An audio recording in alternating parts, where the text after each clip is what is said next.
Right, ఇక breaking news చూస్తున్నాం. AP assembly ఎన్నికల నామినేషన్లు ముగిసిన వేళ అభ్యర్థుల స్క్రూటినీలో ఆసక్తికర అంశాలు వెలుగులోకి వస్తున్నాయి. కొంతమంది అభ్యర్థులు ఆస్తుల వివరాలు, వ్యక్తిగత కేసుల వివరాలను సరిగ్గా పేర్కొనకపోవడంపై ఫిర్యాదులు వెల్లువెత్తుతున్నాయి.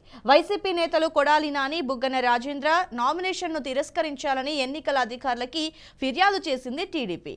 ఇద్దరి నామినేషన్లలో ఆస్తుల వివరాలు సరిగ్గా పేర్కొనలేదని ఫిర్యాదు చేసింది. దీంతో సాయంత్రం 5 గంటల్లోగా వివరాలు ఇవ్వాలని ఆ ఇద్దరు నేతలు న్యాయవాదులకి ఈసీ నోటీసులు ఇచ్చింది.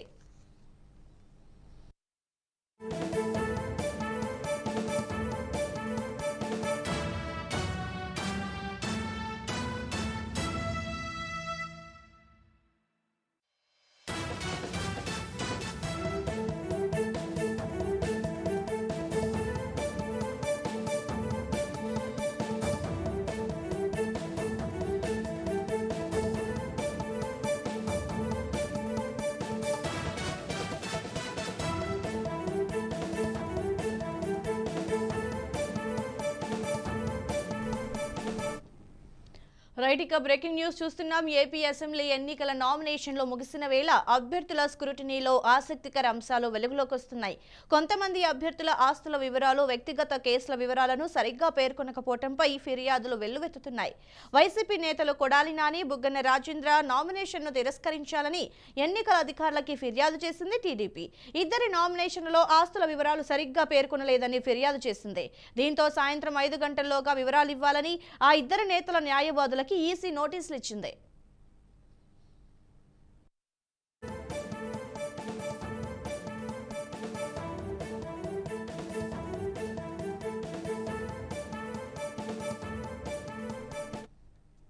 రైట్, ఇక బ్రేకింగ్ న్యూస్ చూస్తున్నాం. ఏపీ అసెంబ్లీ ఎన్నికల నామినేషన్ల ముగిసిన వేళ అభ్యర్థుల స్క్రూటినీలో ఆసక్తికర అంశాలైతే వెలుగులోకి వస్తున్నాయి.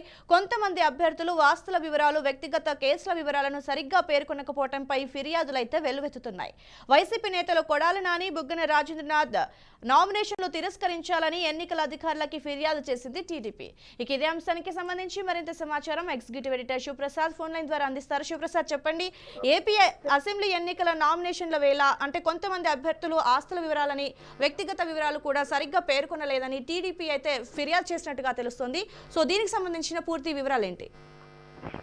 మీరు చెప్పినట్టుగా ఇద్దరి నామినేషన్స్ సంబంధించి చాలా గందరగోళ పరిస్థితి ప్రస్తుతం నెలకొని ఉంది. బుగ్గన రాజేంద్రనాథ్ రెడ్డి డోన్ కాన్స్టిట్యూన్సీ నుంచి పోటీ చేస్తున్నారు. ఆయనకి సంబంధించినటువంటి వివరాలు దాంట్లో పొందుపరిచినటువంటి అంశాల్లో తేడా ఉంది, అవన్నీ కరెక్ట్ గా లేవు అని చెప్పి టీడీపీ నాయకులు ఈసీకి ఫిర్యాదు చేశారు. ఆ ఫిర్యాదు మేరకు వాళ్ళ స్క్రూటినీ జరుగుతుంది కదా. ఈ స్క్రూటినీ సమయంలో దానికి సంబంధించినటువంటి అన్ని కరెక్ట్ గా లేకపోవడం వల్ల వాటన్నింటినీ సరిగ్గా సబ్మిట్ చేస్తేనే మీ అప్లికేషన్ ప్రొసీడ్ అవుతుంది, లేకపోతే మీరు డిస్క్వాలిఫై అయిపోతారు అని చెప్పి ఈసీ స్పష్టంగా బుగ్గన రాజేంద్రనాథ్ రెడ్డికి స్పష్టంగా చెప్పారు. అలాగే కొడాలి నానికి సంబంధించినటువంటి అప్లికేషన్ కి సంబంధించినటువంటి దాంట్లో తాను ప్రభుత్వ ఆస్తులు వేటిని వాడుకోవట్లేదు అని చెప్పి ఆయన చాలా స్పష్టంగా దాంట్లో ఆయన ఇచ్చినటువంటి అఫిడవిట్ లో పేర్కొన్నారు.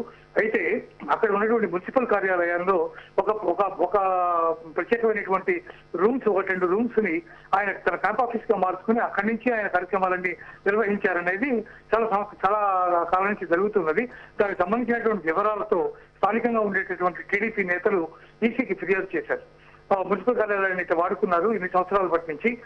2 రూమ్లు అక్కడ ఆయన స్వాధీనంలో ఉన్నాయి. ఆయన క్యాంప్ ఆఫీస్ అక్కడ జరుగుతుంది ఇంతకాలం పాటు అని చెప్పి వాళ్ళు ఫిర్యాదు చేసినటువంటి దాని మీద ఈసీ విచారణ చేస్తోంది. వాళ్ళ విచారణలో కనుక ఈయన 2 రూమ్లు వాడుకున్నట్టుగా కనుక స్పష్టంగా తెలిసిపోయినట్లయితే ఆయన అప్లికేషన్ ని తిరస్కరించేటటువంటి అవకాశం ఉంది. అలాగే బుగ్గన రాజేంద్రనాథ్ రెడ్డి కనుక తన యొక్క అప్లికేషన్ సంబంధించినటువంటి డీటెయిల్స్ ఏవైతే ఈసీ అడిగిందో వాటన్నిటి కనుక ప్రొడ్యూస్ చేయలేకపోతే ఆయన నామినేషన్ కూడా తిరస్కరించే అవకాశం ఉంది. ఈ రెండు అత్యంత ప్రధానమైనటువంటి కేసులుగా నమోదైన ఇప్పటి వరకు. ఇంకా కొన్ని చోట్ల చిన్న చిన్న ఇబ్బందులు ఉన్నప్పటికీ కూడా దాని క్యాండిడేట్స్ వెళ్లి టైంకి దాన్ని తీసుకురావడం, లేకపోతే దాన్ని అప్లై చేసినటువంటి దాంట్లో ఉన్నటువంటి తప్పులను సరిదిద్దడం చేసినటువంటి దాని మీద వాళ్ళవి పర్వాలేదు ఓకే అయిపోతున్నాయి. కానీ ఈ రెండు కేసులు చాలా ప్రధానమైనటువంటి ఇష్యూలుగా ప్రస్తుతం జరుగుతుంది. దీని మీద సాయంత్రం లోపల దీనికి సంబంధించినటువంటి అంశాలు కనుక వాళ్ళు ప్రొడ్యూస్ చేయలేకపోయినట్టయితే, లేదా నాని కనుక దాన్ని వాడుకున్నట్టుగా కనుక తెలిసినట్లయితే డిస్క్వాలిఫై చేసే అవకాశం కనిపిస్తుంది. Girija right sir. అయితే ఇప్పుడు ఒకవేళ ఆస్తుల వివరాలు కానీ వ్యక్తిగత కేసుల వివరాలు కానీ ఈసీకి ఇవ్వకపోతే నాని బుగ్గన పరిస్థితి ఏంటి? అలాగే ఈసీ ఎలాంటి చర్యలైనా తీసుకునే అవకాశం ఉందా వీళ్ళపై? నాని మిగిలిన వివరాలన్నీ ఇచ్చారు. కానీ దానికి సంబంధించి ఆయన ఇచ్చినటువంటి క్లారిఫికేషన్ అఫిడవిట్ ఏదైతే ఉందో, ఈ అఫిడవిట్ లో ప్రధానంగా ఆయన ఇచ్చింది నేను ఏ ప్రభుత్వ కార్యాలయాన్ని దుర్వినియోగం చేయలేదు, వాడుకోలేదు అని చెప్పి ఆయన ఇచ్చారు. కానీ ఆయన మున్సిపల్ కార్యాలయాన్ని వాడుకున్నారు. కాబట్టి అట్లా వాడుకున్నట్టుగా ప్రూవ్ అయితే దానికి సంబంధించిన ఆధారాలు కనుక దొరికితే ఆయన డిస్క్వాలిఫై అయ్యే అవకాశం ఉంది. బుగ్గనకు సంబంధించి కొన్ని డీటెయిల్స్ అడిగింది ఈసీ. ఆ డీటెయిల్స్ అన్ని ఆయన సబ్మిట్ చేయాల్సినటువంటి అవసరం ఉంది.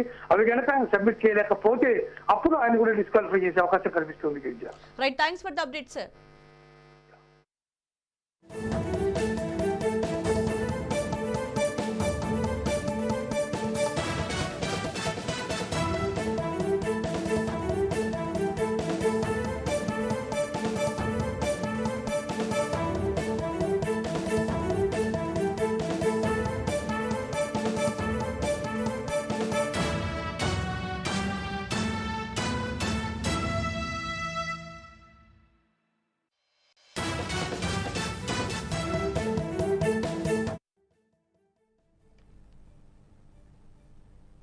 భారత ఎన్నికల సంఘానికి సుప్రీంకోర్టు నోటీసులు